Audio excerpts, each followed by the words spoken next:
buenas noches. Bueno, vamos a dar inicio al tema de convenio arbitral a cargo de la doctora Juárez Flores, que nos da las indicaciones de experiencia para procesos celulares. Sin más preámbulo, dejo para la doctora Flores. Bueno, muchas gracias. Estoy muy contenta por estar esta noche con ustedes y te agradezco mucho la posibilidad de poder compartir estas ideas. A ver, si yo me hubiera pedido hablar del convenio arbitral, he querido centrarlo en este, que es un concepto que me parece muy importante, analizar la tesis de la separabilidad o autonomía del convenio arbitral. Si leemos el artículo 41, inciso 2 de la ley de arbitraje actual, ese artículo dice que el convenio arbitral que forme parte de un contrato se considerará como un acuerdo independiente de las demás estipulaciones. Independiente de las demás estipulaciones. La inexistencia, nulidad, invalidez y validez y eficacia de un contrato que contenga el convenio arbitral no implica necesariamente la inexistencia, nulidad, anulabilidad, invalidez y eficacia de este. Consecuencia, el tribunal arbitral podrá decidir sobre la controversia sometida a su consideración, la que podrá versar incluso sobre la existencia, inexistencia, nulidad, anulabilidad, invalidez y eficacia del contrato de convenio arbitral. Ese es el principio central de la separabilidad, la independencia, la autonomía del convenio arbitral respecto al contrato. Vamos a ir analizando cómo es que en la relación contractual en la que se pacta un convenio arbitral hay un contrato fuente, un contrato que contiene un conjunto de relaciones obligacionales, como compraventa, contrato de prestación de servicios, lo que fuere, contrato de obra, y el convenio arbitral, que es una cláusula de ese contrato, por las razones que pondremos, tiene su propia autonomía, al punto que, como señala el artículo 42, la nulidad del contrato fuente no necesariamente trae consigo la nulidad del convenio arbitral. Y vamos a conversar sobre una serie de implicancias, a qué le correspondería vincular la nulidad, etc. Esa es la norma que contiene nuestra ley de arbitraje. Lo propio decía la ley de arbitraje derogada. Además, la inexistencia, rescisión, resolución, nulidad, un contrato o acto jurídico con convenio arbitral no implica necesariamente la existencia, eficacia o validez del convenio arbitral. En consecuencia, los árbitros podrán decir libremente sobre la controversia, sobre su pronunciamiento, la que podrá versar inclusive sobre la existencia, eficacia, etc. del contrato que les sirve de fuente. A su vez, si miramos la ley modelo de un citral, esta también contiene ese mismo precepto. La cláusula compromisoria que forma parte del contrato se considera un acuerdo independiente del contrato. Convendremos en este instante, para comenzar, que resulta un poco extraño, por la peculiar, por el tratamiento jurídico, el concebir un acto jurídico indispensable para que haya un convenio arbitral, del que forma parte la cláusula compromisoria y el convenio arbitral, que tiene tal nivel de autonomía que podemos encontrarnos ante una posibilidad que el contrato sea nulo, el convenio arbitral esté vigente. Y que no solo eso, sino que, como veremos en un instante, en mérito del convenio arbitral que subsiste en su validez a pesar de la nulidad, sean los propios árbitros los que analizan la nulidad del contrato que recibe de frente. Convendremos por lo tanto que es una situación especial porque justamente en esto consiste la teoría de la separabilidad o autonomía.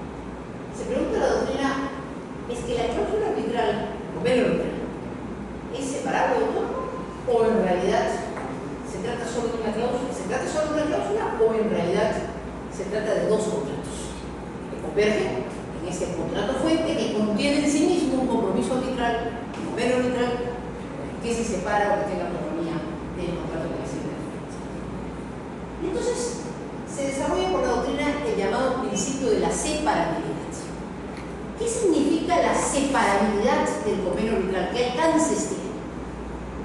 Dice la doctrina que en virtud del principio del convenio arbitral se inmuniza al convenio arbitral contra la suerte del contrato principal, sea que se trate de su nulidad, su resolución, su precisión, su cancelación, aprobación por inexistencia misma. Lo inmuniza. No lo alcanzan los efectos que pueden invalidar el contrato del que necesariamente tiene que ser parte para que pueda ser el convenio arbitral y podamos llegar a un acuerdo.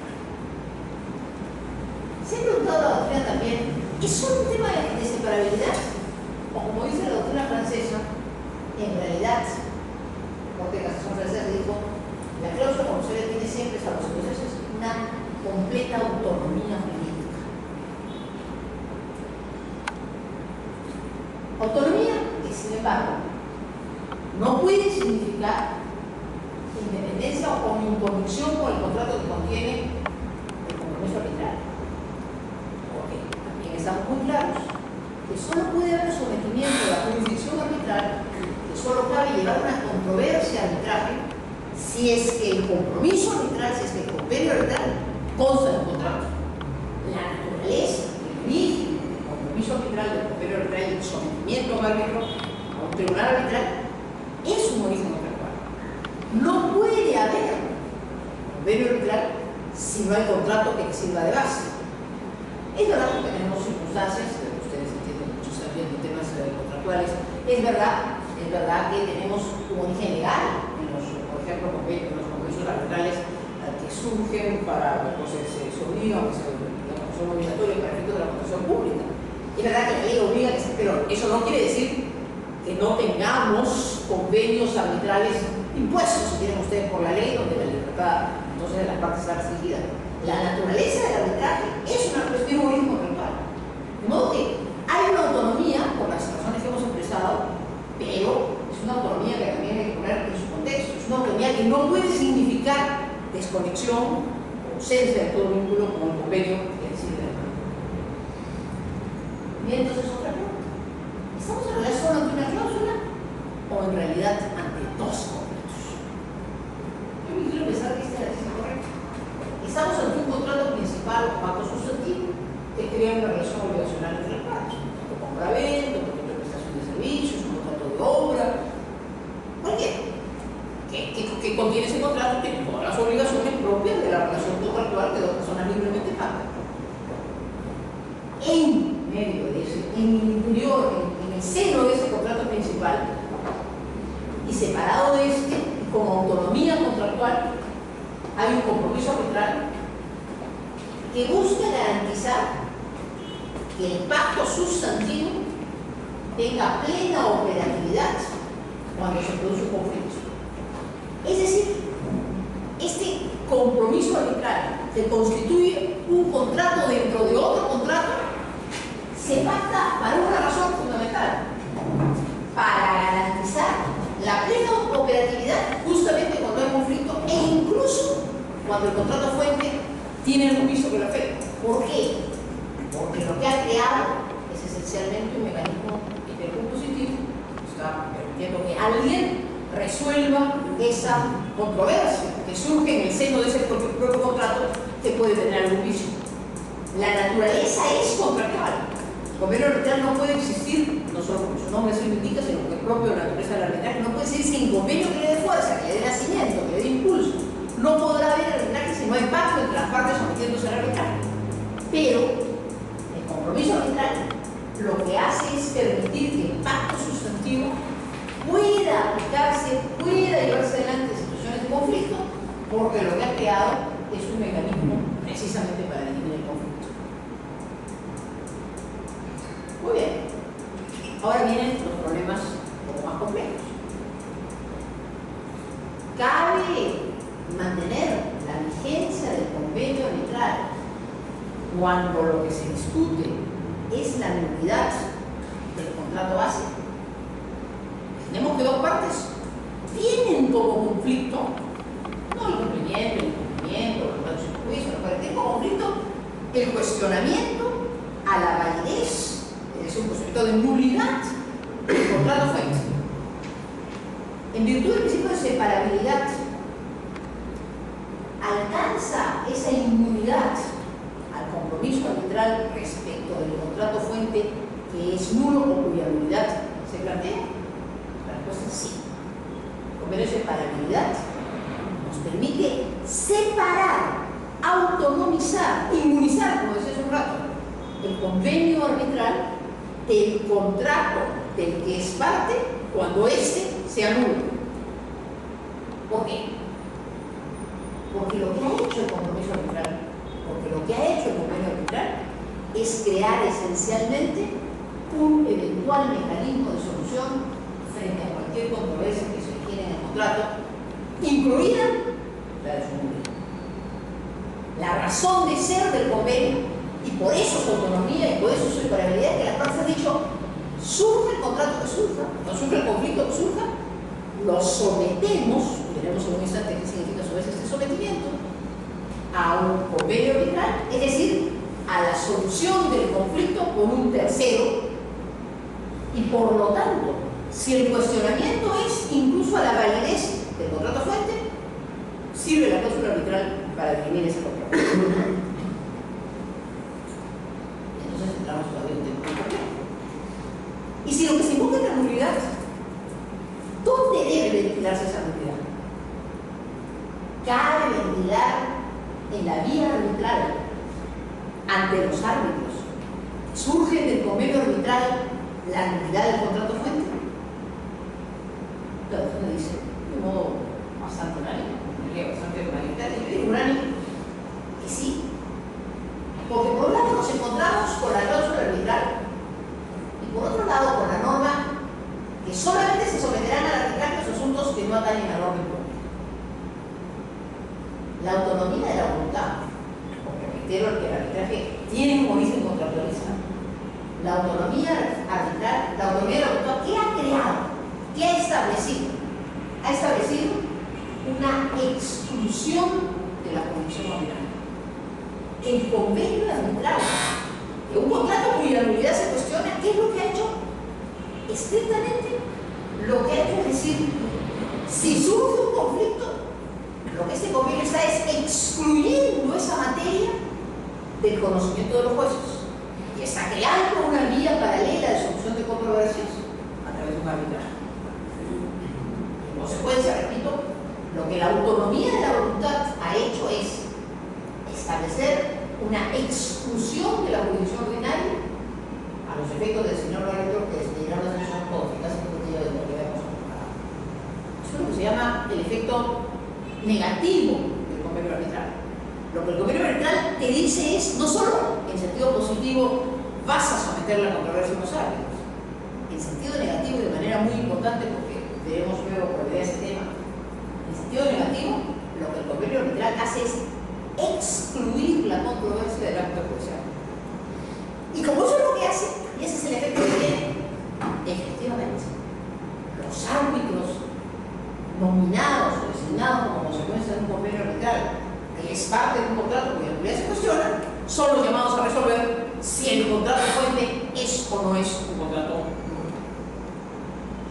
Esto tiene su razón de ser, su origen, puede tener su origen y explicación en las dos tesis que explican la naturaleza del arbitraje. La tesis contractualista, el sometimiento del tribunal arbitral es una exigencia formal a la que las partes libremente se han sometido y por lo tanto nada impide que las partes libremente digan, incluso si se cuestiona la nulidad del contrato del que surge el convenio arbitral, los árbitros son los competentes para resolver. Y se dice, por supuesto, que ese límite es el pacto contra el orden público. No cabría avanzar contra el orden público, pero como a su vez solo puede someterse a materia arbitral aquello que sea de libre disposición, entonces no hay impedimento para que las partes libremente digan, en cualquier circunstancia, incluida la nulidad del contrato que se somete, que queda da lugar al convenio arbitral, esto puede ventilarse ante un árbitro.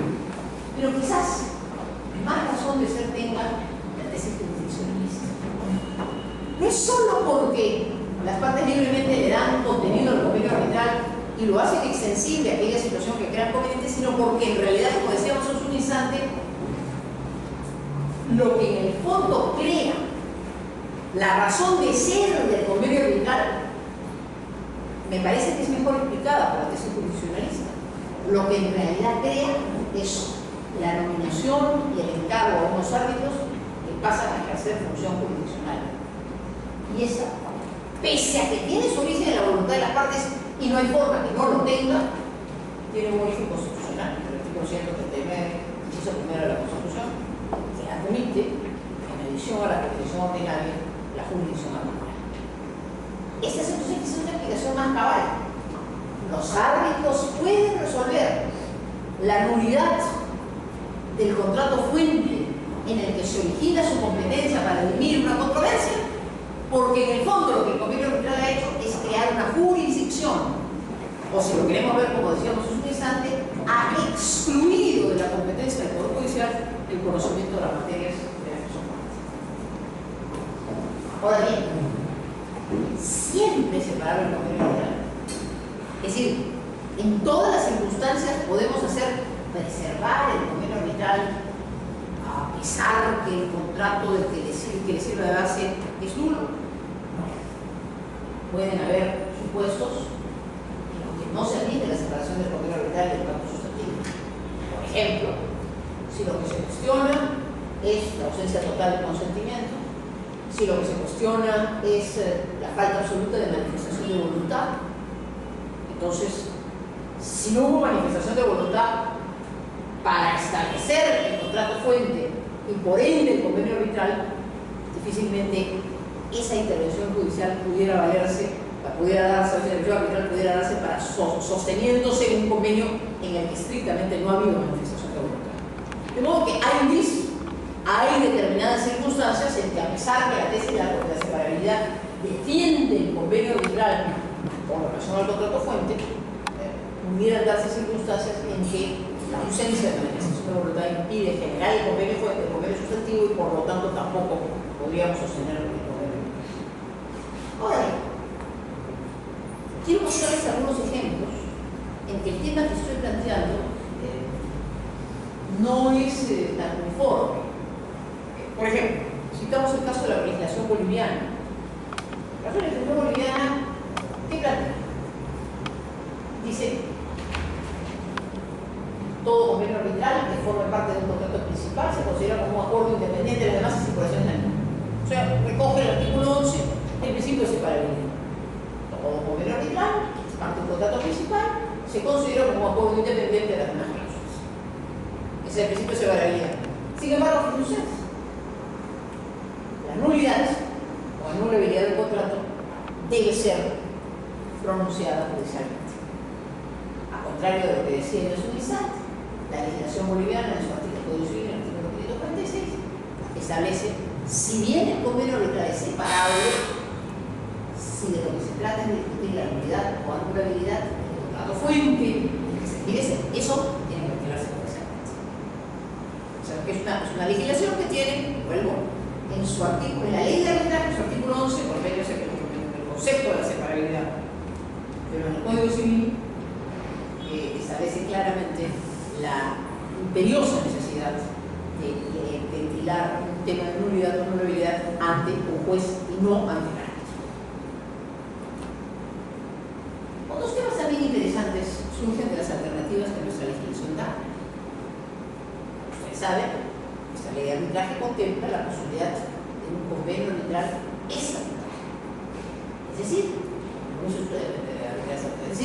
que los accionistas, que los socios de una sociedad, puedan establecer en su estatuto que las controversias que surjan entre ellos, que surjan por la sociedad, cualquier conflicto de carácter societario, intrasocietario, los accionistas o entre los accionistas de la sociedad, puede ser sometido a un arbitraje.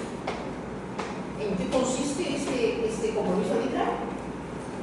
En la incorporación en el estatuto de una sociedad de un compromiso arbitral. ¿Cuándo puede incorporarse un compromiso arbitral al estatuto de una sociedad? Puede incorporarse cuando se forma la sociedad, se aprueba el estatuto y la sociedad nace con una cláusula arbitral dentro de ese estatuto. Pero nada impide que en la vida de la sociedad, una Junta General de Accionistas, una Junta General de Socios, puede en un determinado momento, a los años de vida de la sociedad, modificar el estatuto social para incorporar a partir de entonces un convenio arbitral. La sociedad preexistente puede retirar hasta el día de hoy todas sus controversias en la vida judicial y a partir de mañana, si una Junta General de Justicia así lo acuerda, someter sus controversias al arbitrio, designación de unos árbitros a quienes confiere las potestades que esa cláusula arbitral, que ese convenio arbitral, incorpora en el estatuto. Y eso me trae a un recuerdo. sociedad es, lo recordamos, un contrato plurilateral. No es un contrato como el de compraventa, bilateral y de prestaciones recíprocas. No hay un bondage, no hay una relación sinalagmática. Te transfiero la propiedad a cambio del pago del precio. En realidad la figura sería la de un sol con rayos. Todos convergen en un objetivo común, pero cada uno se obliga por sí. Todos deciden tener affectio societatis, todos tienen la voluntad de crear una sociedad y por tanto convergen, pero cada uno se obliga respecto al objetivo común y confluyen en ese punto. Al punto que un sector de la doctrina sostuvo en la nueva época, como Picineo, por ejemplo, que en realidad no debería hablarse de un contrato de sociedad, sino puramente una institución. La realidad es que es un contrato plurilateral de prestaciones autónomas, como la tenía el maestro de la Puente, o sea, un contrato en que las prestaciones no hay señalar, no doy para que todos damos en un objetivo común. Pero es un contrato que tiene una peculiaridad muy interesante. Celebrado el contrato, alcanzar a la voluntad común, de ese contrato surge una institución, la sociedad. Y esa institución se rige por el estatuto. Y el estatuto no se modifica por unanimidad, se modifica por la mayoría de establecidos en él. Noten entonces ustedes que en el contrato de sociedad hay un primer momento, la formación de la relación contractual. Las partes se vinculan entre sí en virtud de estos pactos, este compromiso, de esta affectio, de esta voluntad de hacer algo en común. Formada la voluntad común, surge una institución. Y la vida de esa institución ya no necesita la unanimidad, o sea, lo que nos establece el estatuto. La vida social necesita las mayorías legales o estatutarias que se hayan pactado. ¿Por qué digo esto? Porque podríamos estar ante casos de acuerdos por mayoría y eventuales impugnaciones que no cuestionan la validez del compromiso arbitral estatutario. En otras palabras, podría darse el caso que accionistas hubieran pactado un convenio arbitral y en un determinado momento una Junta General de Accionistas adopta una decisión con una mayoría determinada, ¿no es cierto? Y en virtud del convenio arbitral, esa situación que pudiera ser la de la nulidad de una Junta General de Accionistas, la de la impugnación de una Junta de Accionistas, la del cuestionamiento de un sector de accionistas a ese compromiso arbitral, hiciera sin embargo que prevaleciera el compromiso arbitral, sean los árbitros los llamados a dirimir las controversias respecto de una Junta General de Accionistas que adoptó una mayoría, una votación técnica. ¿Me explico? Podríamos estar ante una decisión en cualquier sentido, que por ejemplo una minoría considere inconveniente, y podría ser perfectamente que la mayoría, aquella quien se cuestione en esa decisión, pudiera con su voto mayoritario haber impuesto un compromiso. ¿Qué ocurriría entonces? Que esa minoría que rechaza el acuerdo, que cuestiona el acuerdo tomado, se vea forzado por obra de la propia mayoría a ventilar esa controversia ante un tribunal arbitral, a pesar que es contrario a la decisión y por supuesto contrario a la decisión de crear el compromiso arbitral. En otras palabras, en razón de la existencia de una institución en la que la votación prima es la de la mayoría y no la de la unanimidad, ya no estamos ante el caso, fíjense ustedes, esa es la diferencia, ya no estamos ante el caso de 5 o 6 personas que firmamos un convenio, que firmamos un contrato y que establecemos un compromiso arbitral. Estamos ante el caso de una mayoría que puede imponerle a una minoría un convenio arbitral, puede haber votado en contra de la modificación estatutaria por la que se incorpora el compromiso arbitral, ¿sí? Puede una mayoría en una Junta General de Accionistas adoptar la decisión de cambiar el estatuto. ¿Qué necesita para eso? Si no hay cambio estatutario, la mayoría legal exige la ley de sociedades. Si la mayoría de votos impone un convenio arbitral a una minoría que disiente, la minoría queda sin embargo obligada a aceptar el compromiso arbitral. Y si la controversia de fondo, vamos a suponer incluso que se produce en esa misma Junta General de Accionistas, quiere ser cuestionada, tendrá que ser cuestionada ante los árbitros que la mayoría impuso a esa minoría, pese a que esta es contraria a la decisión tomada por esa Junta. Quiero con esto decir que, incorporado al estatuto un convenio arbitral, considero que toda controversia que se vincule a lo que se refiere a la sociedad tiene que tramitarse ante un tribunal arbitral. No obstante, la minoría hubiera sido contraria a ello. La impugnación de esa Junta General de Accionistas, que incorpora la decisión arbitral, el convenio arbitral, o la impugnación de la decisión de fondo de esa Junta General de Accionistas, tiene que ser retirada ante un tribunal arbitral. Podrá el tribunal arbitral, tuvo su libertad, y si es competente o no es competente, pero la controversia tiene que someterse al caso. Yo tengo en ese momento en trámite un caso muy interesante, en que se adoptan unas decisiones el día 15. El día 20 se modifica el estatuto social y se incorpora un compromiso arbitral. Y se pretende iniciar una demanda el día 30 ante el Poder Judicial. ¿Qué prima?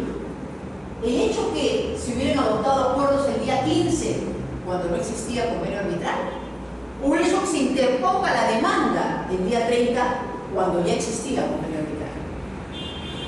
Nosotros hemos planteado la excepción de convenio arbitral en el proceso judicial. Y le he dicho, señor juez, no importa que la decisión sea del 15. Recuerda usted que hay un mes para poder interponer eso, por ejemplo, citas de memoria, pero veamos, recuerda usted que hay hasta 30 días para poder interponer una demanda de impugnación, o incluso 30 días después si es un acto inscribible. Señor, no importa que la decisión de fondo se tomó el 15. Lo importante es cuando se presenta la demanda. La demanda se presenta el 30. Pero resulta que el 20 es un convenio arbitral pactado. Obviamente pactado por la minoría estaba en discrepancia. En mi concepto, a quien le corresponde definir la controversia entre esta mayoría y minoría es ante el tribunal arbitral, que ha nacido del compromiso arbitral, en el que reconozco los mismos actores que una cuestión al compromiso arbitral. Esas son las cosas interesantes, problemáticas y novedosas, y por eso habrá que ver cómo la justicia va dirimiendo y estableciendo la vigencia de los compromisos arbitrales. Porque en mi concepto, ese compromiso arbitral lo que ha creado es una relación jurisdiccional, ha atribuido competencia jurisdiccional a esos árbitros. Pero obviamente se va a suscitar un conflicto de competencia, ¿no? Que seguramente después si terminará dirimiendo la sala competente del Poder Judicial o la propia Corte Suprema para definir efectivamente, en mi concepto, lo que ese compromiso establece es las relaciones procesales que se entablen, las demandas que se entablen, se deberán dirimir en el fuero que esa mayoría establece. Pero creo que eso es un tema novedoso, interesante, de problemas que pueden surgir a partir de la separabilidad. Trato de señalarles que en un contrato es más sencilla la figura. Todos estaban de acuerdo en firmar un compromiso arbitral. Por lo tanto, todos quedan sometidos. Pero cuando la decisión ya no es unánime, sino mayoritaria, y es perfectamente posible que se incorpore un compromiso arbitral por mayoría y no por unanimidad, resulta que esa minoría discrepante queda obligada a someterse al fuero en el que no ha consentido, porque esa es la regla de la sociedad. Formado el contrato social, todos quedan obligados frente al estatuto, que es el estatuto que rige la institución. Creo que ahí va a haber una serie de complejidades y de temas interesantes. Todavía más interesante la arbitraje sucesorio. Recuerden ustedes también que nuestra ley de sociedades permite que haya una disposición testamentaria en cuya virtud el testador dice: esas son mis voluntades testamentarias, pero que lo legal, dejar en herencia, y sin que los herederos y la almacén lo hayan pactado, sino por la simple voluntad unilateral del testador, dice: y quiero además que todo conflicto que surja entre los herederos o entre los herederos y el almacén respecto de mi masa patrimonial, yo, testador, quiero que eso se someta a un arbitraje. Aquí, los que a la larga serán muy obligados a entrar en un proceso arbitral y someterse a la competencia de un árbitro, no han sido quienes manifestaron la voluntad en favor del compromiso arbitral. Ese convenio arbitral, ese compromiso arbitral, esa decisión, llamémoslo así, porque es una decisión unilateral, esa decisión unilateral corresponde a la persona del testador, que con su voluntad no solo transmite los bienes patrimoniales, además hereditaria que transmite, sino que además establece, por ejemplo, que las relaciones y conflictos entre sus herederos y entre los herederos de la albacea se sometan a un tribunal arbitral.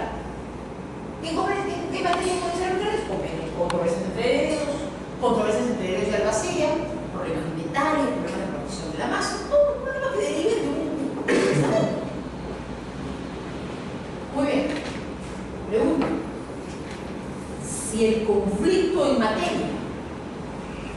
si lo que las partes se ponen en duda es, por ejemplo, la voluntad del testador o una interpretación del testamento, que es confirmado, que recibe, esa decisión corresponde al árbitro. ¿A quién le corresponde dirimir un cuestionamiento a la voluntad del testador o una interpretación del testamento? Yo me atrevo a señalar, desde mi concepto, en ese caso, esa decisión no sería arbitraria. Esa sí debería ir a la justicia, y por una razón, porque considero que allí no ha habido convenio. Y me parecería ya un exceso llevar la controversia sobre la nulidad del testamento o eventualmente la interpretación del testamento a la jurisdicción impuesta por el testador para resolver los conflictos entre los herederos de la herbacera. Este tema sin embargo es complicado.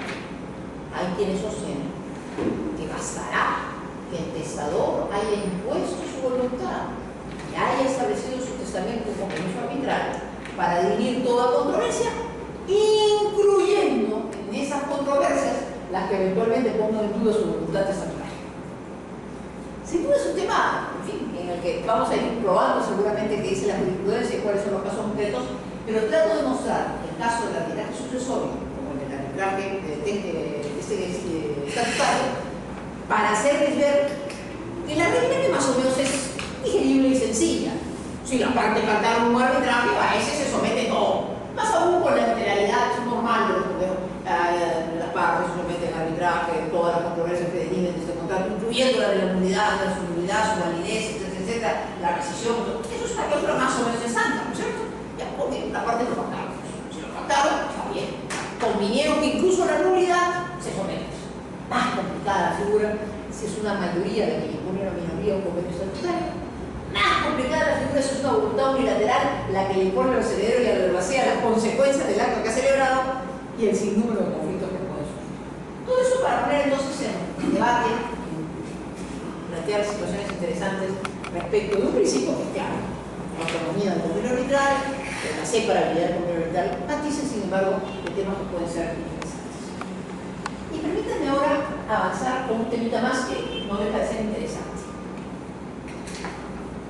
Todo lo que he señalado es perfectamente aplicable, y hay sin embargo matices, como decía, grises, cuando se trata de situaciones en que no hay garantía. Ahora, ¿qué pasa cuando la cláusula contractual, cuando el compromiso arbitral, cuando el convenio arbitral tiene defectos?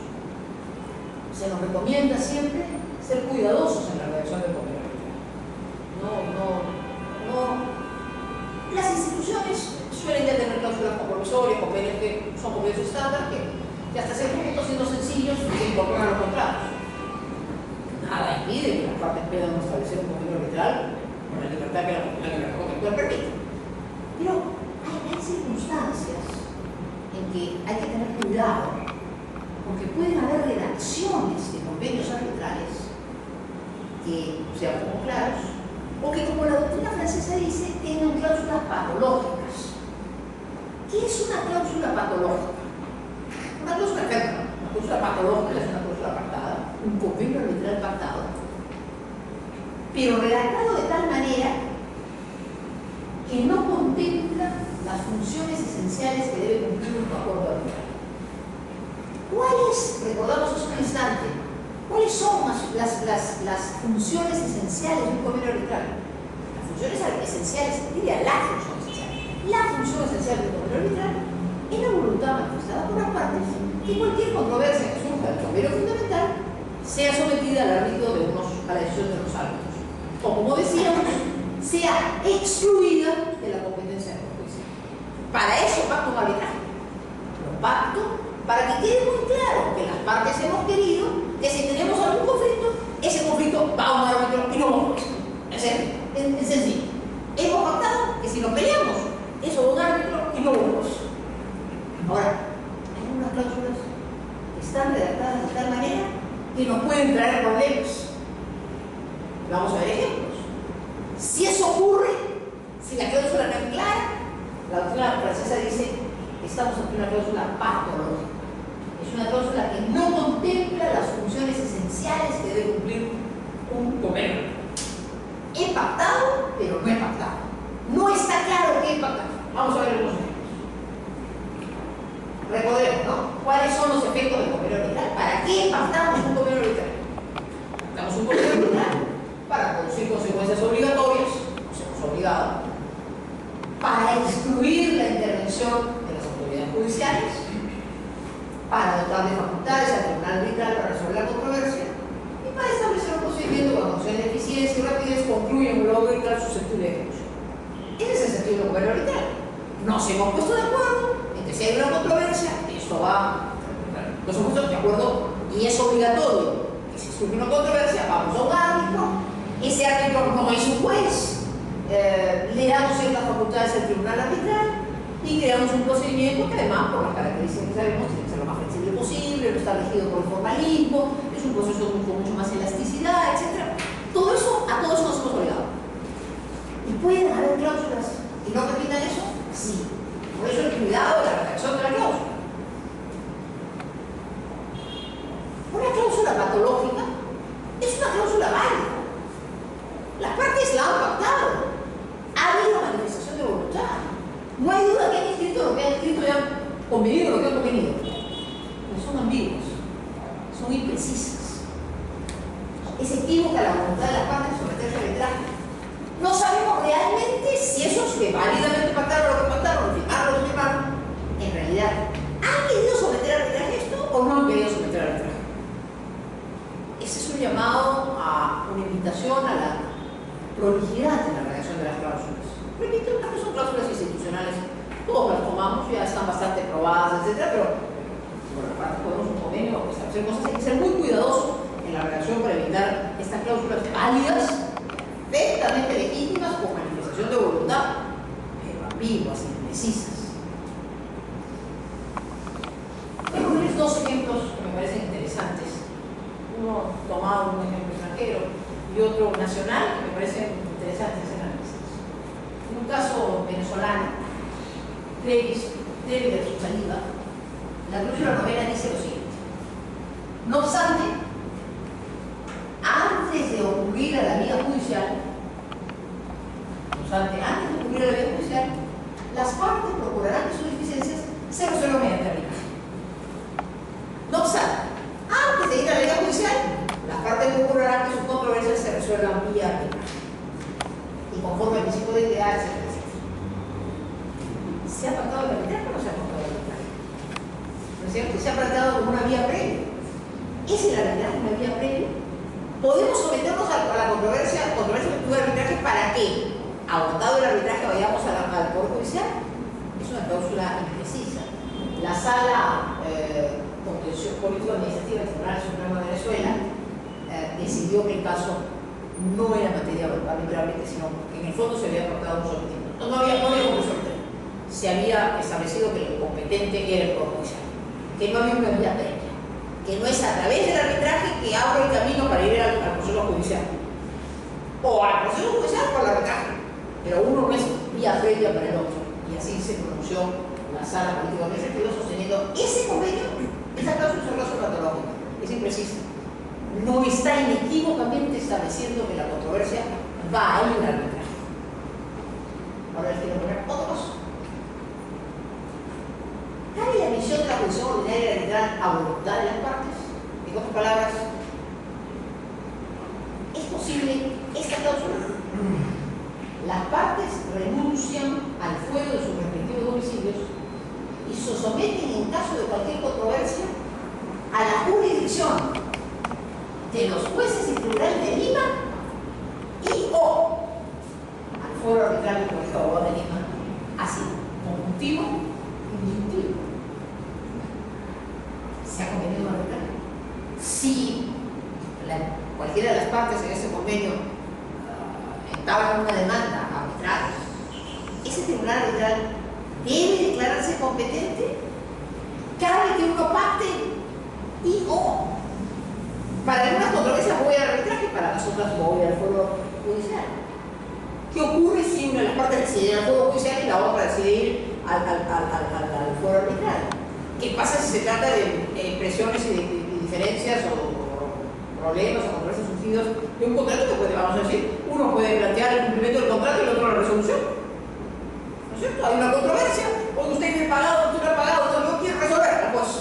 No, pero quiero que se cumpla la ley. ¿Quién es un permanente? Parece que esa es una cláusula patológica. Es una cláusula, en mi concepto, invalida por. No es un problema de invalidez. No permite establecer con claridad que la competencia arbitral haya sido pactada. Y ante esa situación me parece que la competencia en realidad corresponde al fuero común, al juez. Hay quienes sostienen que no. Que el deber, lo conversábamos en un evento reciente en Arequipa, y un árbitro venezolano que comentaba el caso aquel de que mencioné hace un rato, y luego comentando mi presentación de esa cláusula me decía, no, es que el deber del árbitro, cosa que también es verdad, el árbitro debe razonar en favor arbitris, o sea, debe tratar de defender el fuero arbitral al máximo. Y además rige el llamado proceso del principio de competence, o sea, solo el árbitro define si es competente o no. Y hay quienes dicen, bueno, una cláusula como esa, el deber del árbitro es defender su competencia. Y sostener que, bueno, si es una posición disyuntiva, si el contratante ha decidido hay que defender la ley. Primero, mi primera recomendación es cuidado con cláusulas de ese tipo, ¿no? No es sano pactar una cosa así. Y eso es retomado un caso de la vida real, de un contrato existente. O sea, creo que es una cláusula patológica, es una cláusula mal redactada, es una cláusula absolutamente contradictoria. No debemos nunca pactar, y no debemos decir, repito, el firmar un convenio arbitral significa manifestar la voluntad. Si quiero lo hago, si no lo hago, la voluntad de ir a un árbitro, es decir, de no ir a un juez. Luego, no creo que deba haber una cláusula que diga, voy al árbitro o al juez. Deja a la libertad de las partes que en relación a un solo contrato, distintas controversias pueden ir al juez o al árbitro. Y que el juez y el árbitro puedan resolver, como he puesto este ejemplo tan gráfico, ¿cierto?, en cumplimiento uno y la resolución del otro. No tiene sentido, no tiene lógica, es una cláusula patológica. En mi concepto, debiera en ese caso restringirse la intervención. Conclusiones. La mayoría de doctrina de legislación comparada consagran el principio de separabilidad del convenio arbitral. La regla doctrinaria y el principio central es que pactamos en un contrato, un convenio arbitral, y que ese convenio arbitral, como expresamente en nuestra ley, subsiste, se independiza, tiene autonomía respecto del contrato que le sirve de marco. Existen en realidad dos contratos. El pacto sustantivo, que regula las relaciones obligacionales entre las partes, que corresponden a la materia de los superiores tratados, y el compromiso, el convenio arbitral, que es la voluntad de las partes de someter los controversias de ese contrato a un árbitro arbitral.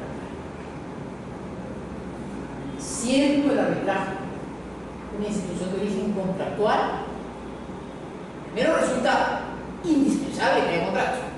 Tiene que haber una manifestación de voluntad, incluso en supuestos en que la ley peruana ha impuesto legalmente el arbitraje, eso no excluye que en el contrato específico, contrato de obra típico, no se pacta el arbitraje, se pacta. La ley lo obliga, pero se pacta el convenio arbitral de todas maneras. Resulta fundamental la precisión de las partes en la que el compromiso adoptado y una recomendación especial de evitar las cláusulas patológicas, que no haya contradicciones, que no haya dudas.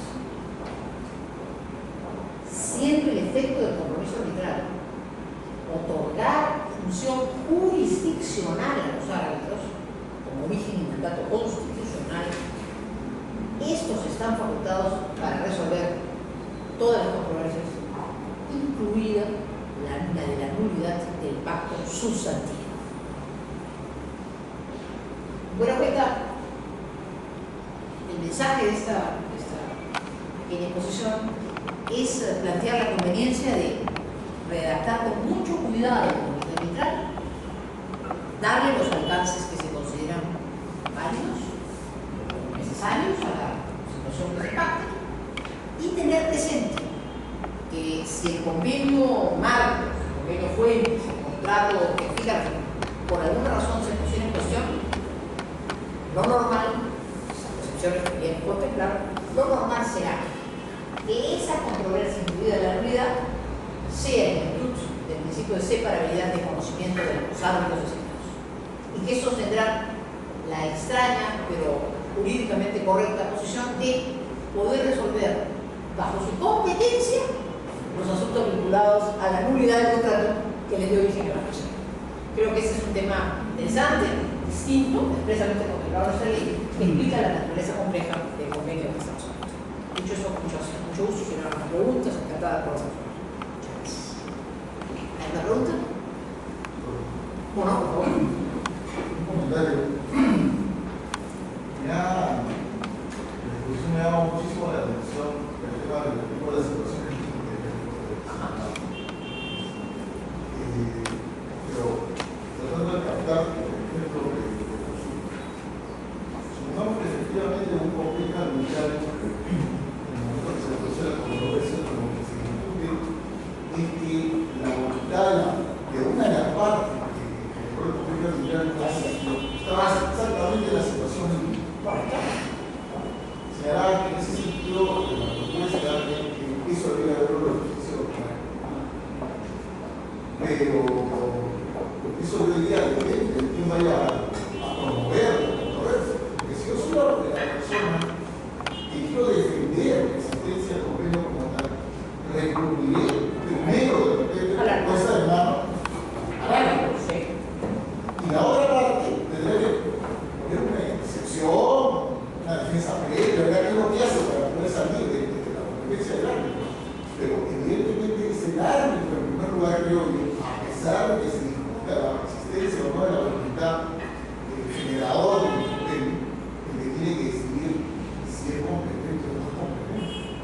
Interesante. A ver, ¿por qué no conversamos un poquito sobre esa hipótesis? Que efectivamente es casi el caso límite, ¿no? Puede haber unidades por distintas razones, pero lo que Ricardo nos propone es un caso perfectamente posible.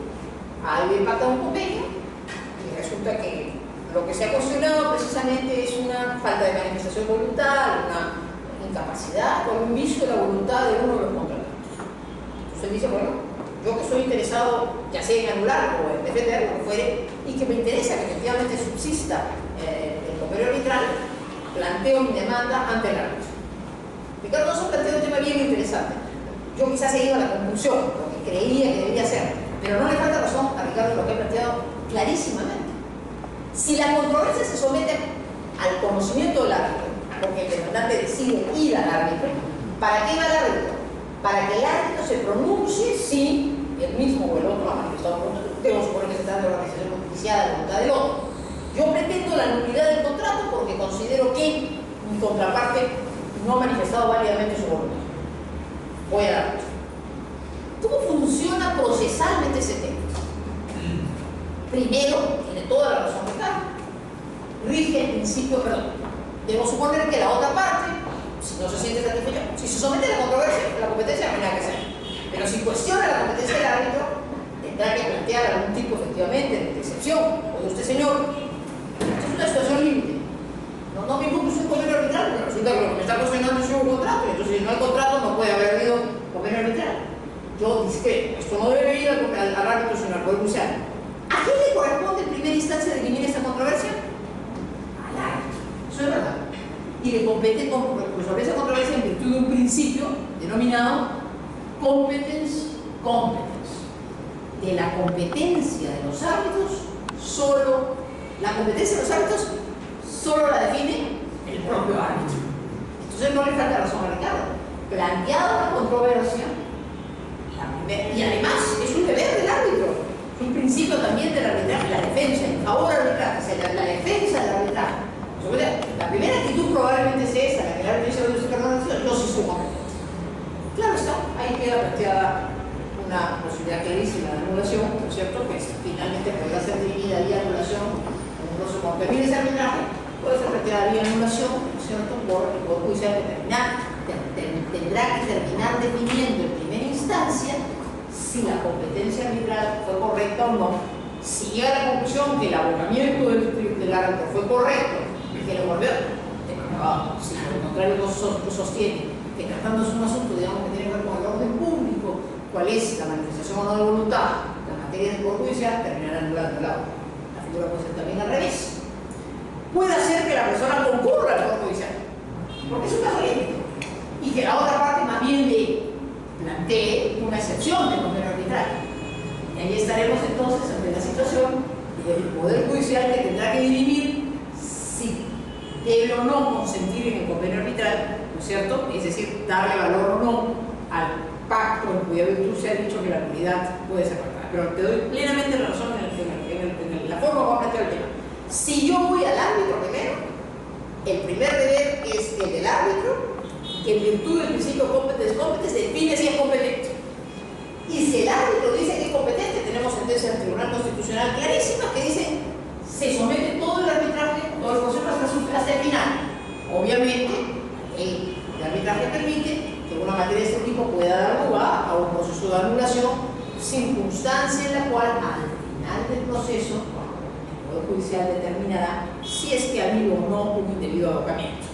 Pero asumida por el árbitro la competencia, solo el árbitro y nadie más que el árbitro es el llamado a resolver la competencia, dejando salvo el derecho a ir al Poder Judicial. Al revés, también corresponderá al juez determinar si viene o no a cuento, da que ha habido una excepción de conducta. ¿Y qué pasaría si el juez dice, no señor, yo soy incompetente, no doy lugar al convenio arbitral y en consecuencia impongo X, vaya en el sentido que sea?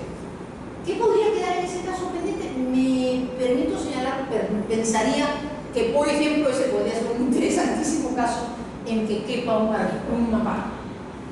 Un amparo en que, vencido en ese proceso, digo, oye usted, esta competencia ha sido indebidamente dirimida por un juez, dado que teníamos este convenio arbitral y el juez no ha querido apartarse de la competencia, y entonces será el Tribunal Constitucional el que finalmente defina quién era el que era competente para resolver esa cuestión.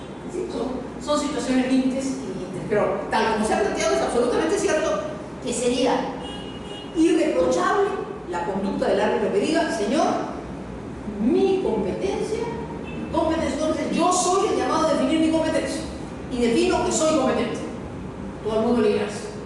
Ya tenemos claro que esas decisiones, si el Tribunal Constitucional es consecuente con sus decisiones, si alguien plantea en ese momento un amparo y dice, no, el Tribunal Constitucional no debería permitir esa competencia porque ya en su jurisprudencia ha dicho con mucha claridad que se pronuncia al final. Se pronuncia, además, si es que no cabe un proceso de nulidad. Recuerden que el precedente obligatorio que ha sentado el tribunal ha limitado muchísimo, después de las experiencias previas, la intervención del tribunal. Pero te agradezco mucho que la posición es correcta. ¿Alguien más? Bueno, eso es un poco de ejercicio de gimnasia mental para decir que el principio es clarísimo y la regla tiene mucho sentido, pero los matices y los temas prácticos pueden llevarnos pues, a complicadas situaciones, ¿no? Lo cual revela porque siempre los casos límites son, pero no está muy lejos de ser un problema. El estatutario me parece que es un tema que puede traer muchas veces problemas si es que efectivamente las controversias pues, son impuestas por una mayoría. ¿Cómo surgen los conflictos? ¿No? Normalmente los conflictos surgen porque una mayoría tiene una opinión, la mayoría de todo, entonces la voluntad de la ficción inicial se va perdiendo en la vida de la sociedad y ahí es donde puede surgir los conflictos. Hay otras preguntas, otras actitudes, otros temas podrían interesarnos.